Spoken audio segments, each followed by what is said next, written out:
Hi, I'm Jennifer, and while my career as a business consultant keeps me busy, my true pride is my family, my foster kids, whom I'm in the process of adopting. Are you sure about this, Jennifer? Foster kids come with so much baggage. My brother David remarked when I started the process 5 years ago. I still remember his condescending smile across the dinner table. Not everyone needs a biological connection to love their children, David. I shot back, already tired of his judgment. That was the beginning of my journey with Emily and Kevin. Emily was a quiet 11-year-old who loved reading medical encyclopedias, while 9-year-old Kevin could already code better than most adults I knew. They had been through 4 homes before me, but I wanted them to feel secure. Miss Jennifer, are we really staying? Emily asked that first night, clutching her worn backpack. As long as you want to, sweetheart, this is your home now. My best friend, Rachel, has been my rock through everything. Girl, you're more of a natural mother than half the PTA moms, she told me last week while helping Emily with her science project. These little moments, Kevin bursting into my home office to show me his coding competition trophy, Emily telling me about her latest science project, make all the extra consulting jobs worth it. Every extra dollar I earn goes into their college funds. That's amazing, buddy. Harvard better watch out, I told Kevin, seeing his eyes light up. Then there's my brother David and his wife, Sandra, with their perfect biological children and massive house. Oh, how charitable of you. Sandra says at every family event, like my choice to foster is some quaint, disposable hobby. At our last barbecue, I overheard her whisper to another mom. They're not really family, it's more like long-term babysitting. My parents try to be supportive, but David always seems to have their ear. We just worry about your future, Mom told me yesterday. Real children might still be possible. I took a deep breath. They are real children, Mom. They're my children. I'm pouring everything into giving Emily and Kevin the life they deserve. Emily dreams of becoming a doctor, and Kevin talks about studying computer engineering. My babies are going places, and no one, not David, not Sandra, no one is going to stand in their way.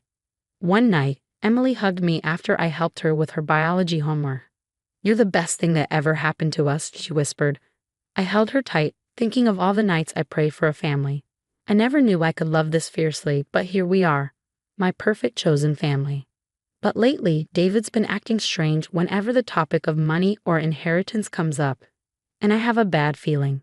At our last family dinner, I was telling Mom about Emily's perfect essay scores when David cleared his throat, giving me a smug smile.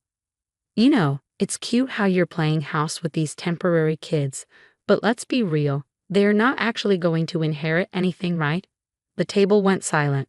Emily's fork clattered against her plate. What did you just say about my children? I asked, barely containing my anger. Oh, come on, Jennifer. They're foster kids. You're just their current guardian. Mom, Dad, you can't seriously be thinking of putting them in the will. I watched Kevin's face crumble as Sandra smirked behind her wine glass. Actually, David, I'm in the final stages of adopting them both, I said firmly. Those college funds you're setting up are a waste of money, David sneered. They'll probably drop out anyway. Statistics, you know. Emily ran from the table, and Kevin followed, tears in his eyes. Later that week, I heard Sandra at school pickup, mocking me again. Poor Jennifer, so desperate for a family she'll take in anyone's leftovers. I was about to confront her when my phone rang. It was Rachel. Jennifer, you need to hear this. David's been at the country club, telling everyone how unstable your kids are and making up stories about their pasts. My stomach sank, but nothing prepared me for what came next. Michael, a colleague, called. Jennifer, David was asking about your accounts at the bank today, specifically the kids' college funds. He seemed really interested in how they're structured. That night, Emily came to me. Mom, I heard Uncle David on the phone in the garden. He was talking to a lawyer about contesting inheritance rights for adopted children. I hugged her tight. Baby, no one is taking anything from you. The final straw came during a family meeting about our parents' estate. David brought his lawyer along. These foster arrangements are temporary by nature, the lawyer droned. It would be unwise to include non-family members in any permanent financial plans. They're not temporary, I snapped, slamming my hand on the table. And I'm more family than you'll ever be. David sneered. Face reality, Jennifer. You're not their real mother. You never will be. That night, as I tucked Kevin into bed, as Kevin's small voice trembled, he asked, "Are we temporary, Mom?" I pulled him close and called Emily into the room. "Listen to me, both of you. Family isn't about blood. It's about love. You are my children forever, and no one can change that." But as I lay awake that night, a gnawing unease crept in. David's sudden interest in the college funds, his obsession with the inheritance. Something wasn't right. I had to find out what was really going on, even if it meant exposing my own brother.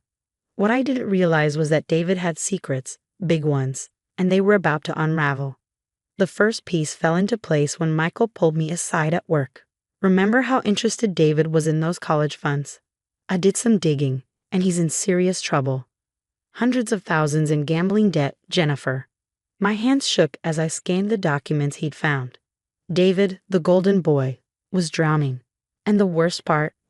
"Your parents' retirement accounts look suspicious too," Michael pointed out. Large withdrawals, all traced to David's accounts. My stomach churned. David was stealing from our parents. Later that week, I had a surprise visitor. Maria, Emily, and Kevin's biological aunt. "I heard what your brother's been saying about the kids. It's not right," she said. "I signed away my rights because I knew they'd have a better life with you. I want to help." Over coffee, Maria shared more.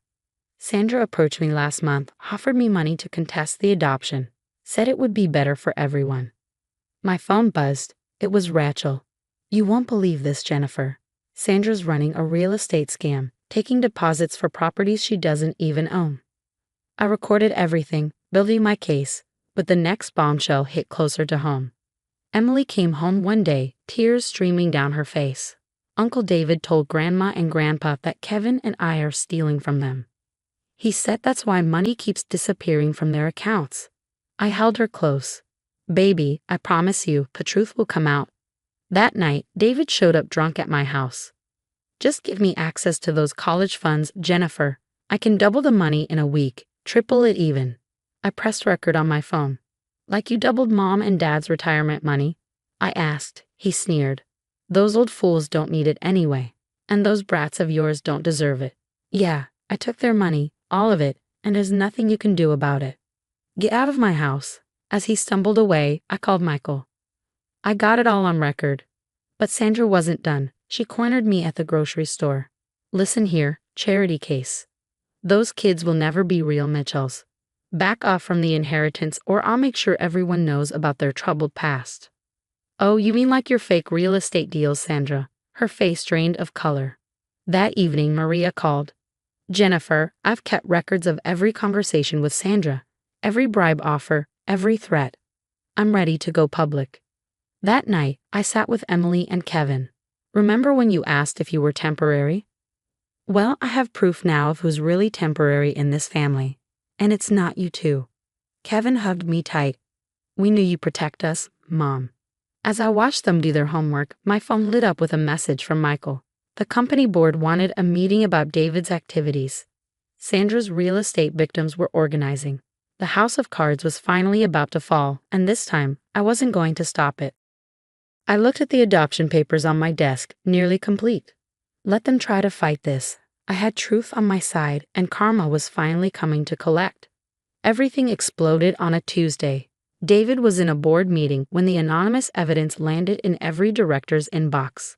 According to Michael, who was there, David's face went from red to ghostly white in seconds. "Get out of this building, David. Security will escort you," the CEO's voice echoed down the hall. By Wednesday, Sandra's real estate scam hit the local news, her face plastered everywhere as victims came forward. That evening, my parents arrived at my door, devastated. "Jennifer, we found out about the retirement accounts. All these years, David was..." My mom trailed off, horrified. "And those college funds he wanted? They're now double, thanks to your grandparents." I told my kids that night that our adoption hearing was scheduled for Friday.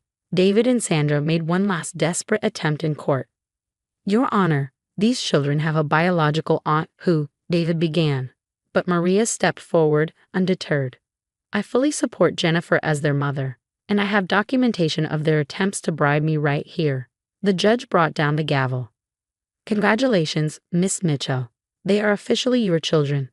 Fast forward 5 years, and I'm watching Emily pack for medical school. She got a full ride to Johns Hopkins. Harvard's computer science department is already recruiting Kevin for when he graduates next year. Hey Mom, guess who's working at Target now?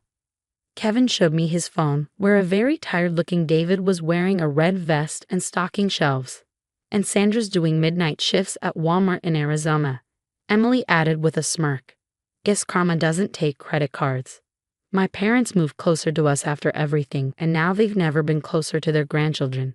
We were so blind, Mom said one Sunday dinner. But look at what you've built, Jennifer, a real family. Rachel raised her glass. To the best mom I know, who showed us all what family truly means. Michael, now more than just a colleague, squeezed my hand under the table. Last week, I received a letter from David, a rambling apology claiming he changed and missed his family. I didn't even open it, just as I ignored Sandra's letters begging for money to avoid bankruptcy. Some bridges are better left burned. Mom, Emily called from the kitchen. We're making your favorite lasagna. As I watched my kids laughing and cooking, tossing cheese at each other, I thought about how sometimes the worst betrayals lead us to our best lives. David and Sandra thought they could tear us apart, but they only made us stronger. Kevin hugged me from behind. Thanks for fighting for us, Mom. Always, baby, always. And that's how my story of justice ends, not with revenge, but with success. My kids are thriving, our family is closer than ever, and those who tried to hurt us? Well, karma has its own way of handling that. What would you do if a family member tried to steal your children's future? Could you forgive them, or are some betrayals simply unforgivable? Share your thoughts below.